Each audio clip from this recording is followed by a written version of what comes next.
Hello friends, இன்றைக்கி நம்ம பாட்காஸ்ட்டில் உலகத்தையே நம்ம கைக்குள்ளே வச்சுருக்கிற ஒரு நாட்டை பற்றி தான் பார்க்க போகிறோம். ஆமாங்க, அமெரிக்கா தான் அந்த நாடு. இன்றைக்கி இது ஒரு சூப்பர் பவர். ஆனால் ஒரு காலத்தில் இது வெறும் காடுகளும் பழங்குடி மக்களும் வாழ்ந்த நிலம். எப்படி ஒரு சின்ன காலனி நாடாக ஆரம்பித்து உலகத்துக்கே பாஸ் ஆனாங்க, வாங்க பார்க்கலாம். நம்ம ஸ்கூலில் படிச்சிருப்போம் 1492 கொலம்பஸ் அமெரிக்காவை கண்டுபிடிச்சாருன்னு. ஆனால் உண்மை என்னென்னா, அவருக்கு முன்னாடியே அங்கே நேட்டிவ் அமெரிக்கன்ஸ் வாழ்ந்துட்டு இருந்தாங்க. 1600களில் இங்கிலாந்து, பிரான்ஸ், ஸ்பெயின் நாடுகள் அங்கே மெதுவாக கால் பதிக்கிறாங்க.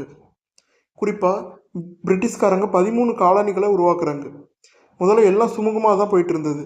ஆனால் பிரிட்டிஷ் அரசாங்கம் அங்கே இருந்த மக்கள் மேலே அதிகமான வரி போட ஆரம்பித்தப்போ பிரச்சனை ஆரம்பிச்சது. நாங்கள் பணம் கொடுக்குறோம், ஆனால் எங்களுக்கு பிரதிநிதித்துவம் வேணும் அப்படிங்கிறத அவங்க போராட்டமாக ஆரம்பித்தாங்க. 1773 நடந்த பூஸ்டன் டீ பார்ட்டி ஒரு முக்கியமான திருப்புமுனை. பிரிட்டிஷ் தேயிலை பெட்டிகளை மக்கள் கடலில் தூக்கி போட்டாங்க. இது போருக்கு வழிவகுத்தது. 1776 ஜூலை 4 தாமஸ் ஜெபர்சன் எழுதின சுதந்திர பிரகடனம் வெளியிடப்பட்டது. ஜார்ஜ் வாஷிங்டன் இவரோட தலைமையில் அமெரிக்க படை பிரிட்டிஷ் படைகளை எதிர்த்து போராடிச்சு. கடைசியாக 1783 அமெரிக்கா முழு சுதந்திரம் அடைஞ்சது. ஜார்ஜ் வாஷிங்டன் முதல் அதிபர் ஆனார். சுதந்திரம் கிடைச்சாலும் அமெரிக்காவுக்குள்ள ஒரு பெரிய விரிசல் இருந்தது. இதுதான் அடிமை முறை. வடக்கு மாநிலங்கள் அடிமை முறையை எதிர்த்தாங்க. ஆனால் தெற்கு மாநிலங்களுக்கு விவசாயத்துக்கு அடிமைகள் தேவைப்பட்டாங்க. 1861 ஆரம்பித்த இந்த உள்நாட்டு போர் அமெரிக்க வரலாற்றையே ரத்த பக்கத்தை சேர்க்க ஆரம்பிச்சது. அந்த நேரத்தில் தான் ஆப்ரஹாம் லிங்கன் வராரு. அவர் நாட்டை பிரிய விடாமல் தடுத்து அடிமை முறையையும் ஒழிச்சார். ஆனால் பாவம், வெற்றி கிடைச்ச சில நாட்களையே அவர் சுட்டுக் கொல்லப்பட்டார். அதுக்கப்புறம் 20ஆம் நூற்றாண்டு ஆரம்பத்தில் அமெரிக்கா பயங்கர வேகத்தில் வளர ஆரம்பிச்சது. கார், எலக்ட்ரிசிட்டின்னு டெக்னாலஜி வளருது. அதுக்கப்புறம் முதல் உலகப்போர் அமெரிக்கா கடைசியில் உள்ள நுழைஞ்சு வெற்றியை தீர்மானிச்சது. அதுக்கப்புறம் 1930களில் பொருளாதாரம் பயங்கரமாக சரிஞ்சது.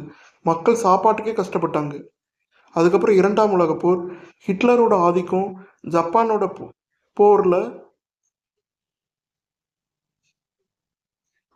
ஹார்பர் அட்டாக், இது அமெரிக்காவை தூங்க விடலை.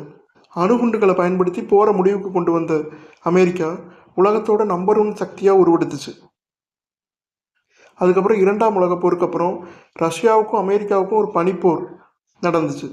யார் பெரிய ஆள், யார் முதல்ல நிலவுக்கு போகிறது, இதுதான் போட்டி.